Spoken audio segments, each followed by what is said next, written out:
What's up YouTube and welcome to my channel, The Ashen Chevalier, and my first ever video. Last year I got into a series of games I really wish I had found earlier because it completely blew my mind. But hey, better late than never, right? My entry point was Trails of Cold Steel and I immediately wanted to know more, so I decided to make this video to share the amazement. Thanks for joining me, and without further ado, let's jump into the pits of Gehenna.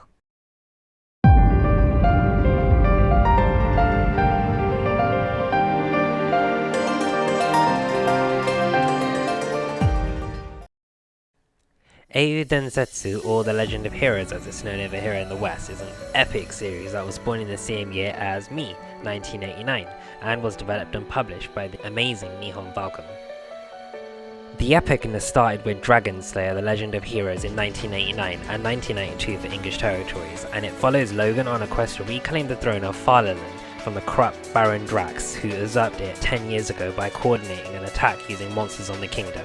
At the time, what I didn't realise is that this is actually number 6 in the Dragon Slayer series, which started back in 1984, and the previous title set the bar for the likes of Zelda, Dragon Quest, and the RPG genre as a whole. Go Falcom! Anywho, from 1992, English territories wouldn't see this title again for 13 years, but Japan got 4 more releases. First up was a conclusion to the first game, Dragon Slayer: The Legend of Heroes 2, which was released in 1992 in Japan and to this date has not been localized. The story follows a 15-year-old prince, Atlas, who starts his story from the town of exile as his father did in the previous game. Atlas goes on to assist those from the earthquake while discovering the unknown beneath the world for his rights to succession. Next up, Japan got a trilogy of games from 1994 to 1999 named the Gargov Trilogy. The first title was called The Legend of Heroes 3 Shiroki Majo and dropped in 1994. Following this was The Legend of Heroes 4 Akai Shizuku in 1996, and then The Legend of Heroes Umi no Oriita in 1999, ending the trilogy. And then a miracle happened. Falcom finally blessed us with a new title. Strangely though, it wasn't Shiroki Majo, but Akai Shizuku renamed to The Legend of Heroes The Tale of Vermilion, and it dropped in 2005 on PSP for us. The blessings continued with Shiroki Majo and Umi no Oriita being released as The Legend of Heroes 2 Prophecy of the Moonlight Witch in 2006 and The Legend of Heroes 3 Song of the Ocean in 2007, both also on PSP. Falcom obviously found the last trilogy to be pretty successful because they released another in Japan between 2004 and 2007 named Eiyuu Densetsu Sora no Kiseki.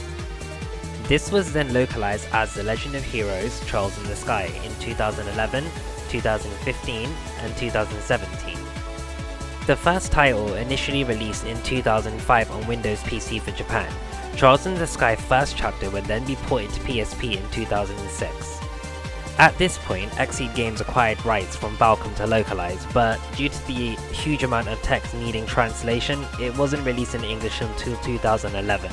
That should give you an idea of the breadth of this game. Japan got a few other releases, but the most important was a release on PC worldwide in 2014, offering us the most definitive versions to date. Trails in the Sky was a huge success and was praised highly for the incredible storytelling, NPC depth, character building, soundtrack, and the world itself. Huge props to Falcom Sound Team JDK for offering us an amazing soundtrack. This entry also marks the official introduction of the continent Zemuria, where all subsequent games would be set. It focuses on the Liberlian Kingdom and the story centers around Estelle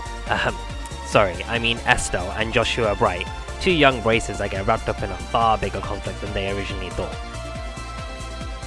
Trails in the Sky's second chapter continues the story for Estelle and Joshua and further expands on Joshua's dark past. This entry was released on the same platforms as first chapter and ultimately came to the West on PC and PSP in 2015. Trails in the Sky the Third was the finale for the Liberl arc. This entry would be released on the same platforms in Japan, however only Windows for the West. It is slightly different from its predecessors as it focuses on Kevin Graham, a character that was introduced in the previous games and is a high-ranking priest of the Septian Church. It follows Kevin through a place known as Phantasma, the Land of Shadows, which is another dimension following otherworldly rules. Throughout this game, many other characters from the 2 previous titles return and plot points are further expanded upon in more detail, offering backstories to characters that we have seen before. As well as this, some new elements are introduced and are expanded upon in later games. Whilst the localization of Trials in the Sky took place, the Crossbow arc would be released in Japan. This was a duology containing Zero no Kuseki and Ao no Kuseki, usually translated to Trails from Zero and Trails to Azure. These were first released in 2010 and 2011 on PSP, and then PS Vita and PC a couple of years later. The Crossbow duology was met with incredible success in both Japan and China, however they have never officially been released in English.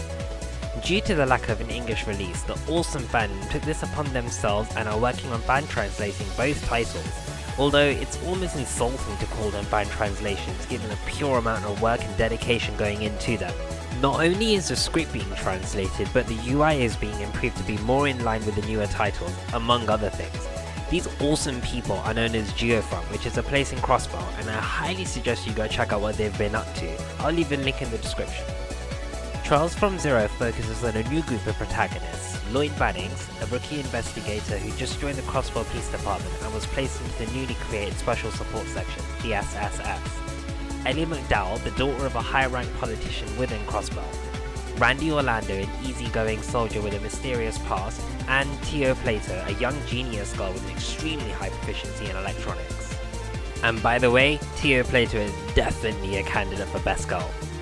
Trails to Azure continues the story of Lloyd and his colleagues and proceeds to reintroduce some characters from the Sky Trilogy.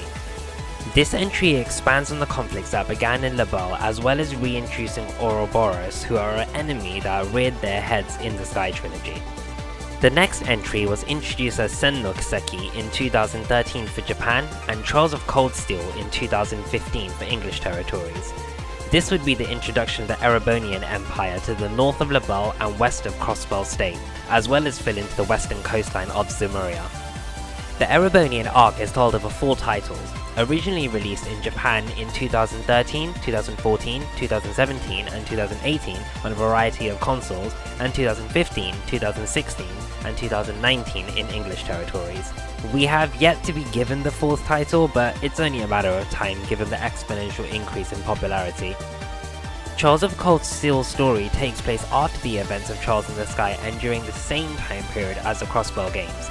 It focuses on a new protagonist, Reen Schwarzer, and his fellow classmates in Class 7 at Thor's Military Academy. Typically, the classes would be split between nobility and commoners of the region, as nobility holds a level of importance in Erebonia, but Class 7 was specifically constructed to combine nobility and commoners together. Other than Reen, we have 8 other members of Class 7. These are Elisa Reinford, the daughter of the Reinford family, the largest heavy industry corporation in Erebonia. She was born in Brur and is a canon love interest through the games. I don't hate her, but there are better girls in Reed's harem. Next is Elliot Craig, the son of the famous Imperial Army officer Craig the Red. He was born in Heimdall and is probably one of the best S-Craft healers in the game. Then we have Laura S. Arcade, the daughter of the Viscount Victor S. Arcade of Legram. Also, it must be noted that Laura is extremely high up in my list and is almost best girl like a lot of the fandom. Moving on, we have Eustace Alborea, the son of Duke Alborea, which is one of the 4 great houses situated in Boreahad. Didn't really like Eustace to begin with, but you know, as the game went on, he's just a misunderstood struggling boy, isn't he? Next up, Machias Regnitz, the son of Heimdall's governor, Karl Regnitz. Another one that I didn't really like to start with, but the story grows him really well and I kind of felt sorry for the poor guy. The next member is Fee Clausel, one of my favourite characters from this series. That evasion tank though, right? This is Gaius Warzel, a member of the nomadic people of the Nord Highlands and definitely one of my favourite male characters in all of the games. You gotta love his strong appearance but gentle way of speaking. What a guy. And finally we have Emma Milstein, the class president and top scorer, as well as another one of my favourite characters. She's Bayreading. The game itself follows a similar format to Trials in the Sky and the Crossbow games, where Class 7 are tasked with field exercises akin to Bracer missions and SSS assignments. Through these field exercises, Class 7 is able to see the conflicts between the nobility's 4 great houses and the working class reformists led by Chancellor Osborne, which threatens to lead to civil war. This is an important point because it really showcases the morals of Class 7, just like the protagonists of Sky and Crossbow. Trials of Cold Steel 2 continues a month and a half after the first game and has Rean reunite with his friends and find his way through the Civil War, whilst also helping to liberate some areas as he goes. It also reintroduces Ouroboros, the common enemy across the Sky, Crossbow and Cold Steel games. These two titles are very likely the reason for its massive soar in popularity. It was certainly the case for me.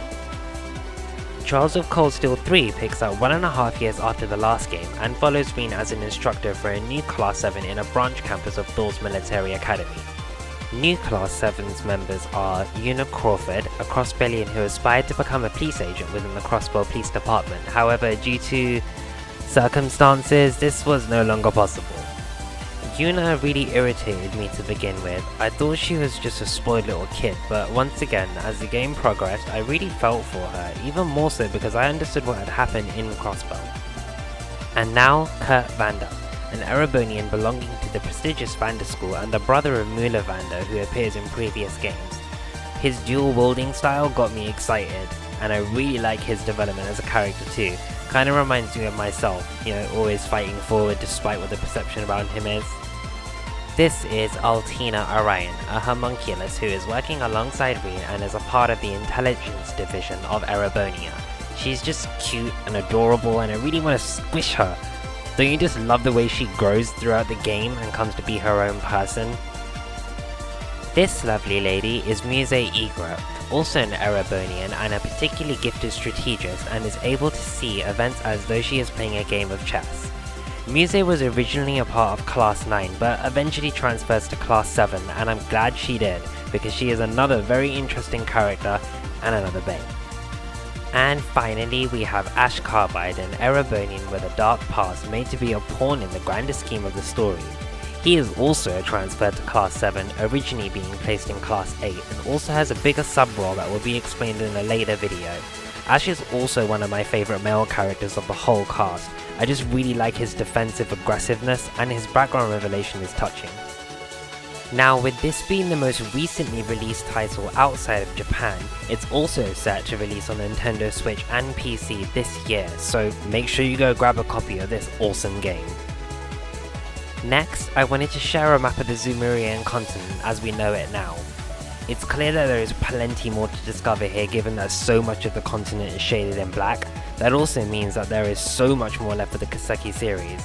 From this, we can see that the Liberlian Kingdom lies to the south of Zemuria and Crossbow State lies in between the Erebonian Empire and Calvardian Republic.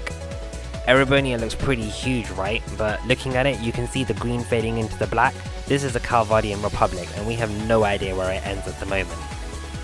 Given that my entry to this series was Trials of Cold Steel, it's this game and arc that I have an affinity for, as honestly, I probably never would have found out about this insanely gripping world and story without this game. The characters and the whole political while being in school theme really hype my interest. I just love the way the world and the story unfolds in these particular titles and those plot twists.